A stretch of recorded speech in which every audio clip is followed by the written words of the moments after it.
یہ مٹی کا بنا ہوا، قرآن میں رب کائنات نے بار بار فرمایا ہے ہم نے انسان کو مٹی سے پیدا کیا، بجتی ہوئی مٹی سے پیدا کیا، کہیں فرمایا، کہیں پر فرمایا ہم نے اس انسان کو پانی سے پیدا کیا، ہم نے پانی سے ہر شے کو پیدا کیا۔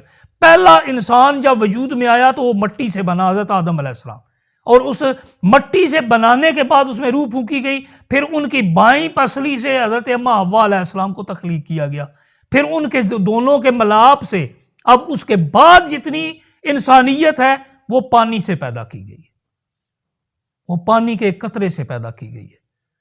سورہ دار کی ابتدائی آیات تلاوت کریں تو آپ کو آنکھیں کھل جائیں گی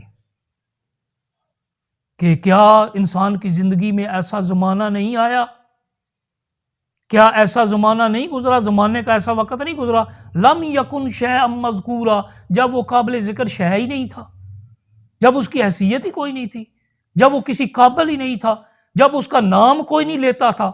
تو یہ نام نہ لینا، وہ پانی کا ایک قطرہ، میں اس کو کا تذکرہ تفصیل سے نہیں کروں گا، لیکن ایک گندے پانی کے قطرے سے انسان کی تخلیق ہوئی ہے، جو جسم سے نکلے تو جسم ناپاک، کپڑوں پر لگے تو کپڑے ناپاک، جو انسان کے جسم سے نکلے تو انسان خود بھی اس سے کراہیت محسوس کرتا ہے۔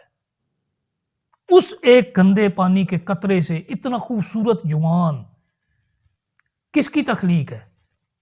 اس خالق کائنات کی تخلیق ہے۔ تو اس خالق کائنات کی جب تخلیق اتنی خوبصورت ہے تو پھر اس کا ذکر نہیں کرنا چاہیے، اس کا نام نہیں لینا چاہیے، پھر اس کا اپنی زبانوں پر ہر وقت شکرانے کے کلمات نہیں ہونے چاہیے، اس کی بڑائی کا تذکرہ نہیں ہونا چاہیے، اس کی تخلیق کا تذکرہ نہیں ہونا چاہیے، ضرور ہونا چاہیے۔ انسان اسی لائق ہے کہ وہ اس رب کائنات کی عبادت کرے، اور عبادت چاہے قول سے ہو، چاہے فعل سے ہو، چاہے باطن سے ہو، اپنے قلب سے ہو، اس نے رب کی عبادت کرنی ہے۔ تو قولی عبادت میں سے دوسری کیا ہے؟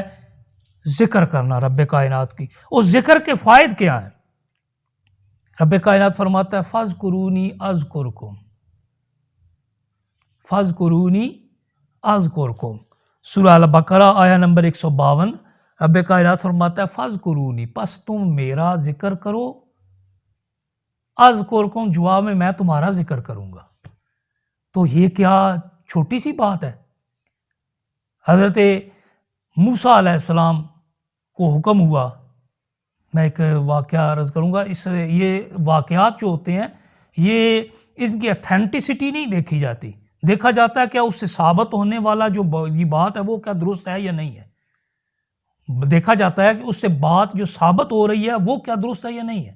موسیٰ علیہ السلام کو حکم ہوا کہ اے موسیٰ، فلاں پہاڑ کی فلاں غار میں میرا ایک بندہ میری بے ریا عبادت کر رہا ہے، میری کافی عرصے سے کسی کو پتہ ہی کوئی نہیں کہ وہ بندہ ہے نہیں ہے، عبادت کر رہا ہے نہیں کر رہا، کسی کو پتہ ہی نہیں، وہ غار سے نکلتا ہی نہیں ہے، نکلتا بھی ہے تو تھوڑی دیر کے لیے وہیں آس پاس سے کھانے پینے کی کوئی چیز لے کر پھر غار کے اندر چلا جاتا ہے، آبادی میں وہ نہیں آتا۔ اس بندے کے پاس جا کر کہو کہ ہم نے تمہاری بے ریا عبادت رد کر دی، اس بندے کے پاس جاؤ اور اسے کہو کہ ہم نے تمہاری بے ریا عبادت رد کر دی۔ رب کہہ رہا ہے بے ریا ہے، اب اس سے بڑی کوئی سند کی ضرورت ہے؟ اس سے بڑی کوئی دلیل کی ضرورت ہے کہ جب رب خود کہہ دے کہ ہے بے ریا؟ کوئی اس کا دکھاوا نہیں ہے، اس میں کسی کو دکھانے کے لیے نہیں، بس میری عبادت کر رہا ہے، لیکن جا کر کہو اس کی بے ریا عبادت رد کر دی۔ موسیٰ علیہ السلام پیغام لے کر غار کے اندر پہنچتے ہیں، دیکھتے ہیں کہ ایک بوڑھا شخص ہے، کمر جھکی ہوئی ہے، بھووں کے بال بھی سفید ہو چکے ہیں، یہ سب سے آخر میں سفید ہوتے ہیں، باقی داڑھی بھی سفید ہو جاتی ہے، مونچھیں بھی سفید ہو جاتی ہیں، سر کے بال بھی سفید ہو جاتے ہیں، سب سے آخر میں یہ بھووں کے بال سفید ہوتے ہیں۔ تو یہ بال بھی اس کے سفید ہے، جھکا ہوا ہے، اس کا جو ہے نا جسم جھکا ہوا ہے، کمزوری کا عالم ہے، اور وہ عبادت میں مصروف ہے۔ آپ وہاں بیٹھ جاتے ہیں، جب وہ اپنی عبادت سے فارغ ہوتا ہے آپ نے کہا کہ اللہ تعالیٰ کا پیغام ہے تمہارے نام، وہ بوڑھے شخص کی کمر سیدھی ہو جاتی ہے، چہرے پر خوشی آ جاتی ہے اور رو پڑتا ہے، کہتا ہے میرے رب نے میرے نام پیغام بھیجا ہے، میرے رب نے میرے نام پیغام بھیجا ہے، یہ کیا، یہ بات تو بڑی یہی تو مجھے چاہیے، اور کیا چاہیے؟ آپ اس کی خوشی پر خاموش ہو جاتے ہیں کہ پیغام عبادت کا رد کرنے کا ہے کہ تمہاری عبادت قبول نہیں ہے، اور یہ خوش ہو رہا ہے۔ اب میں اسے بتاؤں تو کیسے بتاؤں؟ وہ کہتا ہے اب کیا پیغام ہے یا نبی اللہ، مجھے بتائیں نا، اللہ کے نبی مجھے بتائیں کیا ہے پیغام ہے میرے نام۔ آپ اسے بتاتے ہیں کہ تیرے رب کہتا ہے کہ ہم نے تیری عبادت رد کر دی۔ کہا میرے رب نے کہا ہے میرا نام لے کر؟ کہا ہاں۔ وہ اٹھا اور اس نے کہا 2 رکعت نماز نوافل شکرانہ۔ آپ پھر بیٹھ کے آپ حیران ہوئے کہ یہاں شکرانے کا کیا، شکرانہ ادا کر رہا ہے اس موقع پر، عبادت رد ہو رہی ہے اور یہ شکرانہ ادا کر رہا ہے۔ آپ بیٹھ گئے، جب اس نے نفل سے پڑھنے کے بعد سلام پھیرا، آپ نے پوچھا کہ یہ مقام شکر کرنے کا تو نہیں تھا، یہ تو پریشان ہونے کا تھا، آپ شکرانہ ادا کر رہے ہیں۔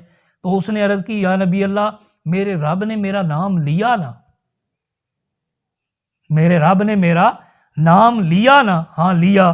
کہا مجھے یہ نہیں چاہیے کہ وہ عبادت قبول کرتا ہے یا نہیں کرتا، عبادت قبول کرنا یا نہ کرنا اس کا کام ہے، ہاں اس کی لسٹ میں میرا نام ہے نا، اس کے بندوں میں میرا نام شامل ہے نا، بس میرے لیے یہی کافی ہے۔